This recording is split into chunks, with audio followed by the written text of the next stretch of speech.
গ্রহণযোগ্যতা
অতিথিরা এসছে, তারা তাদের মূল্যবান দু একটা বক্তব্য রাখবে।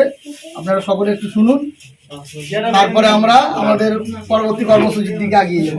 সম্পাদক নাগদাইল বিধানসভা কমিটির সম্পাদক মেহবুব ভাইকে ম্যাচ করিয়ে অভ্যর্থনা জানাচ্ছেন।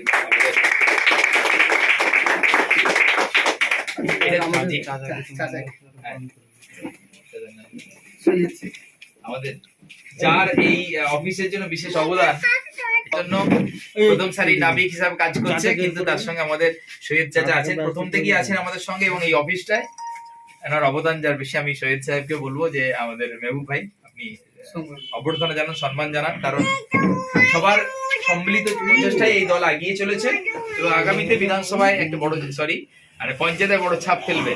জি আচ্ছা, আমাদের শহীদ চাচাকে এখন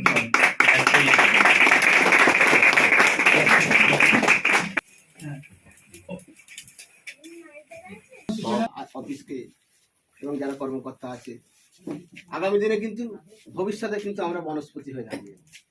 আজ একটা গাছ রোপণ হলো, বৃক্ষরোপণ হলো আজকে অফিসে, একে যত্ন নিতে হবে। একটা গাছকে লাগিয়ে দেওয়ার পর তার উপরে যদি একটা বাচ্চা চাপিয়ে দেওয়া যায়, আর তাকে যদি বলা হয় লালন পালন করো, রোজ আমি সার দেবো, জল দেবো, 6 মাস পরে যদি বলা হয় তোলো পাথরটাকে দেবে, গাছটা বেঁচে আছে বটে, তার 6 মাসে যে আকার আয়তনে যে বড় হওয়া দরকার ছিল সেটা সে হতে পারবে না, পাথর চাপানো হবে। অফিস মানে অফিসের অনেক কাজ আছে, আমি ব্যাখ্যায় যাচ্ছি না। এটা দলীয় অফিস, এখান থেকে জনসংযোগ স্থাপন করতে হবে বিভিন্ন বুথ, বিভিন্ন অঞ্চলে।